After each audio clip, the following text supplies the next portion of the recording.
ఒక ఆవిడ అలా ఆయన గారు కష్టపడి పని చేసుకుంటా ఉన్న సమయంలో ఈవిడ అనుకుందంట, నా భర్తకు సహకారంగా నేను కూడా సంపాదించాలి అనుకుందంటండి. సంపాదించడం తప్పు అని నేను అన్నండి. ఒకవేళ సంపాదించాల్సి వస్తే కష్టపడి ఏ ఉద్యోగం చేసుకోనో, ఏ వ్యాపారం పెట్టుకోనో, లేకపోతే ఒక 4 ఇళ్ళల్లో చక్కగా పని చేసుకుని చక్కగా సంపాదించుకోవచ్చు. ఈవిడ అనుకుందంట, కష్టపడక్కర్లేకుండానే ఇంట్లో ఉండి ఎలాగా ఫోన్ ఉంది కదేంటండి, ఫోన్లో అంట 1000 రూపాయలు పెట్టిందంట, 2000 వచ్చినాయంట, 2000 పెట్టిందంట, 4000 వచ్చినాయంట, 4000 పెట్టిందంట, 8000 వచ్చిందంట, 8000 పెట్టిందంట, మళ్ళీ వెనక్కి రాలేదంటండి.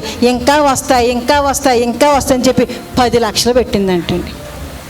10 లక్షలు. భర్త ఏమో రెక్కాడితేనే కానీ ఆ రోజు కుటుంబం గడవనటువంటి స్థితిలో ఉన్నటువంటి ఆ కుటుంబం భర్తకు తెలియకుండా అంటే అప్పు చేసి అంటే 10 లక్షలు పెట్టిందంటండి. ఎక్కడికి వెళ్ళిపోయినా తెలియదండి. పిల్లలు చిన్న పిల్లలండి, ఏం చేయాలో అర్థం కావట్లేదు. ఇంకా భర్తగా తెలిస్తే ఏమన్నా అనేస్తాడేమో అని చెప్పి ఇంకా ఈ టెన్షన్, ఈ ఒత్తిడి తట్టుకోలేక పిల్లలు వదిలేసి భర్తను వదిలేసి గోదావరిలో దూకి చనిపోయిందండి. ఎందుకు ఆ పరిస్థితి వచ్చింది అంటే నడవాల్సిన మార్గంలో నడవటం లేదండి. ఏదో విధంగా సులువుగా ధనాన్ని సంపాదించాలనే ఆలోచనలో మునిగిపోయేవారు లేకుండా లేరు.